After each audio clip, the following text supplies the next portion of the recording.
Tonight on NAIT Newswatch.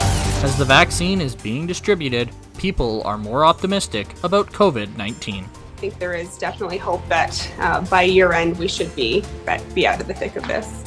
Edmonton is launching a new garbage collection system. We're really starting to be able to get a sense of the excitement that most Edmontonians have for the program. And Edmonton Transit is hiking up security to ensure safety for the community. We've lost some of the natural surveillance that comes from having more people in our transit system. Newswatch starts now. Good evening and welcome to NAIT Newswatch. With Alberta now entering Phase 2 of reopening the province and the vaccine rollout underway, it feels like we are finally seeing the light at the end of the tunnel of this pandemic. I agree, Zach, but exactly how close are we to seeing the end of this pandemic and lockdown in Alberta? Our Austin DeLeon joins us live from our news center with more on that story. Thanks, guys. Now that Alberta is literally halfway through our path forward and the federal government is ensuring that most Canadians will be vaccinated by September, hope is rising amongst Canadians that the pandemic will be over by the end of the year, which is great news for everybody. After 6 months of working in the COVID ward at the Royal Alex and even catching COVID-19 herself, Taylor is more than ready to be through with the pandemic. So this is my first year as a nurse. So I never thought that I would be fighting a pandemic. Taylor is not the only one. Other Albertans are beginning to hope the end of the pandemic is drawing near. I just want this to get over with. I want to live my life normally again. Just hope it gets better and everybody can, helps each other so it stops so we can take these off. Yeah. And as luck would have it, there just may be a chance of the pandemic ending in the foreseeable future. Given that most Canadians will be vaccinated by the fall, I would say at the latest, based on what the federal government has been saying, I think there is definitely hope that by year end we should be out of the thick of this. Earlier this month, Health Canada reported that most Canadians should be vaccinated by September, and hopefully we will be through this pandemic by the end of the year. But what do Albertans think, especially those not so keen on taking the vaccine? Health Canada's lying. No one knows when this pandemic's going to end. I don't think that's going to happen, no. I think it's a long shot. I mean, it's high aspirations just because of the logistics of things, and we saw how it worked the first time with, I forget the first one that was on the rollout, but they had to get 2 shots, and then they were running out of supplies just for logistical reasons. What may be fueling these doubts? I think the big wild card remains these variants, which keep evolving, and the challenge is that we don't have a lot of experience with the vaccine and how it performs against them. There's good studies about antibody tests and how they cross-react, but until the virus hits the population, we're really not going to know the response of the vaccines. But obstacles aside, Taylor recognizes what needs to happen to be through with the pandemic by the end of the year. You can't let your guard down. Just because you are getting vaccinated doesn't mean I don't need to wear a mask. I don't need to wash my hands, right? So our goal of making it to the end of the year COVID-free really is possible. We just really have to be cautious and follow the safety guidelines put out in front of us. So, Austin, did the doctors have anything to say about the safety and effectiveness of the vaccines? Yes, they did, actually. There was a lot of rumors suggesting that Health Canada cut corners in order to get the vaccine quicker to the people, but that is not the case. Essentially, what happened is they streamlined the process on which data was collected on these vaccines, and that is how we were able to get 4 vaccines ready for the rollout. And all vaccines are deemed safe by Health Canada, including AstraZeneca. And Austin, what are the chances of a third wave occurring in Alberta? Well, according to Dr. Mithani and Dr. Markland, there is 100% a chance for it, Zach. We really have to be careful about how we reopen the province, especially with this Brazilian variant going around. So we don't want to see all of our hard work dashed just because we're impatient. Thanks, Austin. That was Austin DeLeon reporting live from our news center tonight. You're watching NAIT News Watch, the next generation of news. Prepare for a lot of trash talk in the next few months as a new waste collection system rolls out in Edmonton.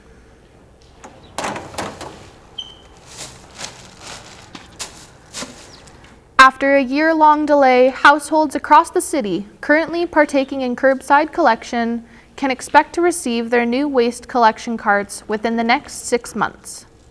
The city expects homeowners to take about 2 to 6 weeks to adjust to the new cart system. About 250,000 homes will change the way that they set out waste, but they'll also be sorting out food scraps and yard waste so that we can do better by those materials, keep them out of landfill. Households will receive a black cart for waste, a green cart for organic waste, and a small green pail for inside. Homeowners can choose between 2 sizes of carts. Then in October, residents with the larger cart will see their monthly utility bill rise, while others with the smaller versions will drop.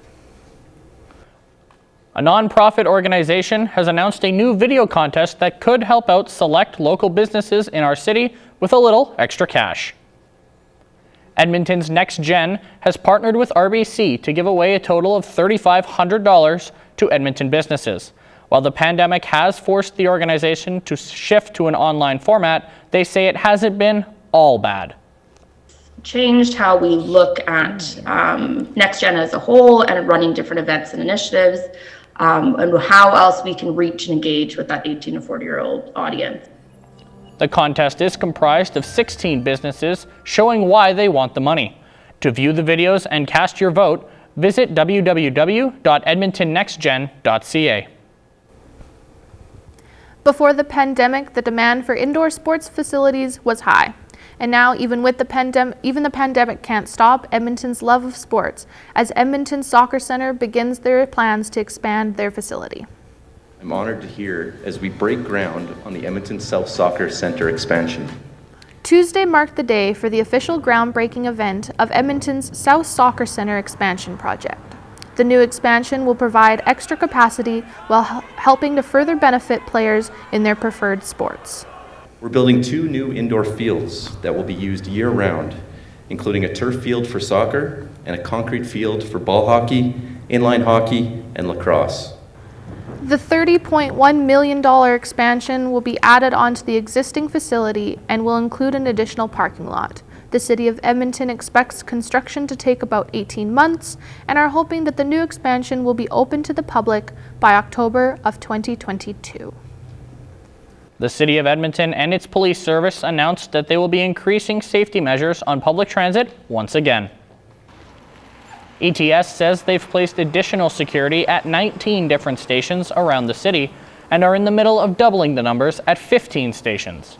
ETS's branch manager says the pandemic has impacted its security. In Edmonton, where right now ridership is averaging about 45% of normal levels. As a result of that, we've lost some of the natural surveillance that comes from having more people in our transit system. These measures will include additional officers from the EPS and ETS being posted at transit sites for the foreseeable future. Coming up after the break, people have hotels, but what about hotels for bees? Find out what all the buzz is about with NAIT's Biological Sciences Club.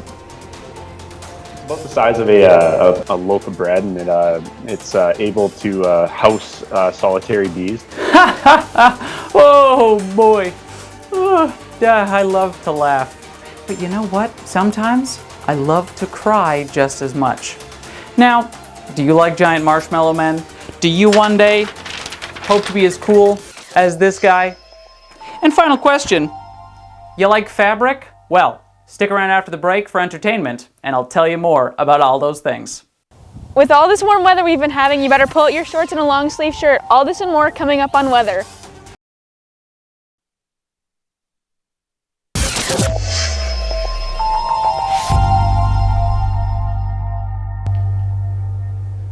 This week has been absolutely beautiful. Don't you agree, Sarah? Oh yeah, with the warm weather, it's definitely made filming a lot easier.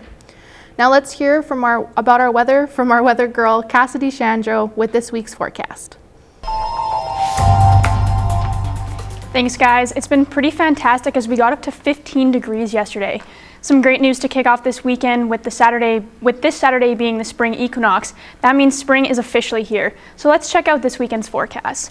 In Calgary, we have a high of 10 and a low of -2 with 0% chance of precipitation. So I would definitely go outside if you're in Calgary. And now for Jasper, it's going to be mostly cloudy with 40% chance of flurries, a high of 5 and a low of -2. So if you're thinking about heading out to the slopes, I would definitely do that before the season ends. Now on to Fort McMurray. We have a 70% chance of showers, a high of 9 and a low of -2. So definitely get your raincoats out because you might get a little bit wet outside. Now on to Edmonton. It's going to be mostly cloudy with 40% chance of scattered showers, but a high of 12 and a low of 0. So I would still maybe just wear a sweater outside. And now for the averages. The average high for this year, around this year, is 3 degrees and the average low is -6. But the record high and low, the record high was 18 in 1923 and the record low was -36 in 1882, which seems absolutely insane to me. Anyways, that's all for weather today. Back to you guys. Newswatch Weather is brought to you by NR92, the station for the students. A NAIT student club has created a lot of buzz thanks to their fundraiser idea. Originally created to help them raise money for the club, quickly turned into some future real estate for some buzzing guests. Solitary bees are the new house guests in NAIT's Biological Science Club's bee hotels. The club took a different approach for their annual fundraiser by deciding to make and sell bee hotels. Unlike honeybees, solitary bees don't colonize and instead seek shelter alone in these tiny homes. They have all these different holes in different sizes of wood and paper straws, and they're able to, as the spring comes in, they find their home and they start pollinating the area. With the help of a grant from NAIT, the club was able to build 53 bee hotels. The club announced their new hotels on their website and were completely sold out in under 24 hours. Zach, would you consider yourself a man of culture? Do you like to be entertained, educated perhaps, or frightened? You know, Sarah, I don't like that you use the word frightened, but I have to admit you have piqued my interest. I sure hope our entertainment reporter Gabe tells us about events that cover all of those adjectives and more.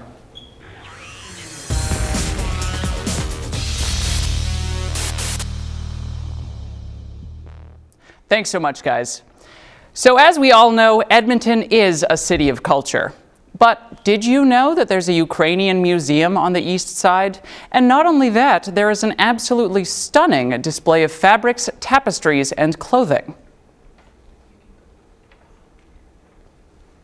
I wanted to focus in on a particular niche, and that was reflecting on when do people first experience Ukrainian culture. Threads That Connect is an event designed by artist Larissa Sambaliuk-Cheladin to express the rich history of Ukrainian weaving and cloth production. There are over 20 mannequins on display, all cloaked in beautiful designs. The Alberta Council of the Ukrainian Arts originally planned to have the event at MacEwan University with 100 mannequins, but due to the pandemic, the event was downsized and it made for a much more intimate experience. The detail on each piece is truly astounding and worth checking out. Threads That Connect is free to attend and also has a virtual tour available on their website. With the brilliant weather we've been having, why not take a short trip to the Edmonton Ski Club for some fun in the sun? Skiing, snowboarding, and other winter activities await, but when it comes to this event, you can fly at speeds up to 20 miles per hour, and you can do it sitting in a big old tube. So this year it's about 300 feet long. It takes about 20-30 seconds to get down, but you get as many runs as you can within that hour. The Edmonton Ski Club hosts a new way for Edmontonians to enjoy the winter with their inner tube slide. Giant inner tubes can sit an individual who is then sent down the 300-foot hill at breathtaking speeds. The slide is organized in spots which must be booked in advance at $15 each, which will net you a full hour on the slopes. Each tube is sanitized properly between each spot, and helmets and masks are a must, so be sure to bring yours. Spots are going quick with the ending of the season, and spring break weekend will be their last availability. Spots open on Monday, so be sure to book yours. At 29, a mother of 3 from Vegreville was diagnosed with breast cancer. Even after 2 lumpectomies and a full round of chemotherapy, she was told her cancer returned. The costs are mounting up and are not covered under health care, but fortunately, she has a fantastic support group. A wonderful person, just so kind-hearted and caring, and puts her family ahead of herself even now as she's going through all of this. And she's one of those people who's managed to stay optimistic through it all as well, and keep it lighthearted and just so positive. So it's pretty amazing. Ben and Kendall Proul have been hard at work organizing a comedic fundraiser for Courtney Yakimetz. Comedy for Courtney starts tonight at 8, and 100% of the proceeds go to Courtney's medical funds. With 7 comedians from Alberta to New Zealand, there's something for everyone, although Ben notes this is not a show for kids. If you're not able to attend but still want to donate to Courtney's ongoing battle with cancer, you can visit her GoFundMe or her Instagram at breastcancer.diaries. In part with Downtown Spark, Churchill Square was overrun by some new creatures that have the Edmonton public stunned and maybe a little bit uneasy.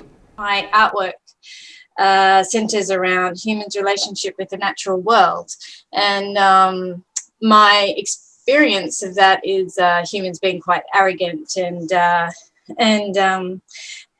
thought that it was be quite interesting to have giants in our public spaces to help us have a touch of humility.